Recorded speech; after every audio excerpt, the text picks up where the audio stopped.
one of the things I want to get into right out of the chute um, is there was a couple different articles this week. One was on Bleacher Report, one might have been on ESPN, and they were basically looking ahead to training camp. And I always like this article because every time the NFL does a big draft or an off season or whatever it is, there's a reshuffle, right? And you sign guys in free agency and you draft them in the draft.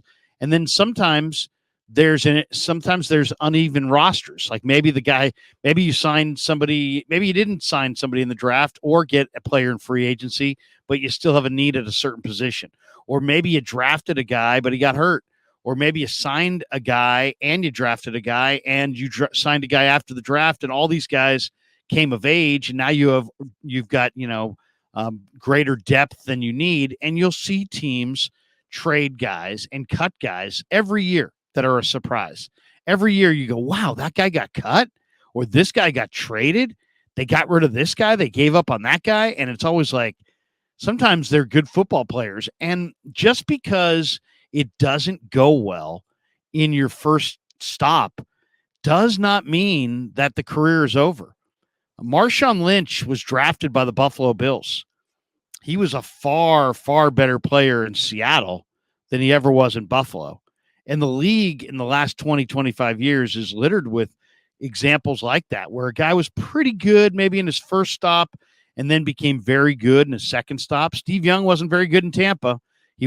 God knows he was a Hall of Famer with the 49ers. Brett Favre sure wasn't great in Atlanta, but man, he was great in Green Bay. So there are examples of guys who wind up going from team A to team B and finding an NFL career, sometimes a Hall of Fame career. So it can happen. Anyway, there was two lists out there, and I like looking at these lists because it tells you, it's kind of a reset. It tells you how a player's looking in another team's camp. It kind of takes into account who's kind of come of age in the offseason, takes into account who they signed in free agency or drafted in the draft. And everybody knows there's a numbers game. Like if you've got 12 great defensive linemen, guess what? You're probably going to trade one because nobody keeps 12 great defensive linemen. If you have 10 good linebackers, guess what? You're probably going to trade one because nobody keeps 10 linebackers, so on and so forth. So sometimes it's just a numbers game and guys get caught up in a numbers game. Sometimes it's a contract that the contract gets a little too big, and then all of a sudden it's like, hey, is he worth it? Is he not? Hey, we just drafted this guy. We're up against the cap. We'll just go with the younger guy and cut somebody loose who's good. So I've got a list here, and these are players that both Bleacher Report and or ESPN is projecting to not make their teams and to be available either via trade or via a cut down later this year. Raj and I already discussed this a little bit off the air, so I won't ask him this question. We'll just reboot on the Niner choice. The guy they have for the 49ers to be cut, that would be a surprise cut, is Ambry Thomas. And if you look at it, I totally understand where they're coming from. He was a third-round pick in 2021. He had 36 tackles in 27 games thus far for the Niners. He was a 5-game starter as a rookie who came on late in the year, but last year he totally regressed. He only played 41 defensive snaps all year. But he's only 24. He can play the corner. He was a third-round pick, and cornerback is a spot where there's always a need around the league. So I could see Ambry Thomas traded. That makes perfect sense. I could also see them cutting him. I think Deshaun Jameson is going to outplay him this summer. Womack and some of the depth pieces they have may take his spot. Would not be surprised at all if Ambry Thomas was cut or traded before the cutdown. What do you think? Yeah, no, honestly, they say it's a surprising cut. I don't think it's a surprising cut to me. I like Ambry. I think he has talent, but, he did regress last year. He went from being the savior of the season with the interception against the Rams, and then last year he didn't even make the starting roster, and he was having a hard time, finding opportunities yet last year. He didn't really do much on special teams either. So with this year, there's a lot of depth. They brought in two cornerback. They brought in two defensive backs, right? Luther in the draft. They brought in actually three, Miles Hartsfeld and Isaiah Oliver. That's three guys. You got Diamond Lenore, who's expected to become a a solid starter with this team. You got Mooney, obviously, and then the guys you mentioned.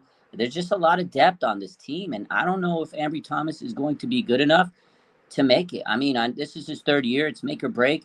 The last 2 years at training camp, I didn't really see much of an improvement in my eyes. And again, it showed on the field because he never really got an opportunity last year. It wasn't because of injury. So it's unfortunate for him, but I do think that he will get cut just because there's so much talent at the cornerback position. And they've invested it. Womack, like you said, they brought in some guys this offseason in the free agency market. So it's going to be tough for Ambry. He really has to go out there and prove that he's gotten better. He's got to be out there and really separate himself from the other group of guys.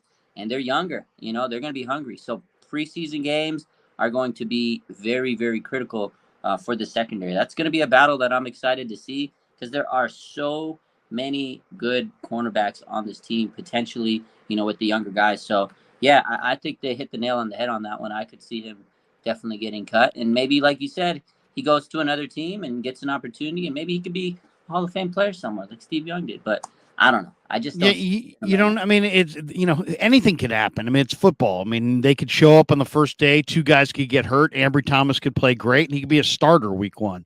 I mean, that could happen, or he could continue like he did last year, not really playing and be cut easily, or he could be traded at the trade deadline if he played pretty well, but he got caught up in a numbers game. But if you're looking at the corner, Diamador Lenore, Charvarius Ward, Isaiah Oliver, I think those are your three starters. Then there's Darrell Luter Jr. You've got Samuel Womack, and then you've got in addition to that, you got Deshaun Jameson. So that to me, those are your six. Ambry would probably be number 7, but if there's even one injury, he might make it as the 6th corner. But then I also have Hartsfield getting cut in that scenario, and I don't know that he will. And you never know. I mean, you just never know how the thing's going to shake out. Quantrez Knight can play some corner.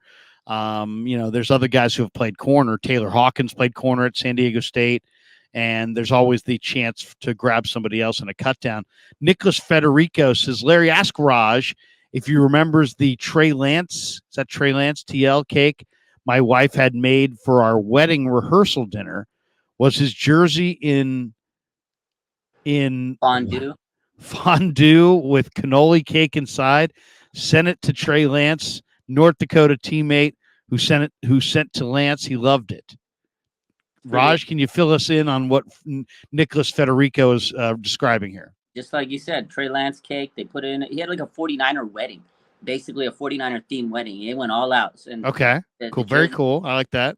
It was a big deal. I mean, that was like, if you want to say you're a Niner fan, you can't if you didn't have a 49er themed wedding. Shout out to the wife for allowing him to let this out. Most guys, the wife's like, oh, we got to have this and that, and then we got to have fountains, we got to have this swans. Yeah, I mean, oh, there was Trey Lance, jersey in the guy. That's how you do it. That's a true diamond.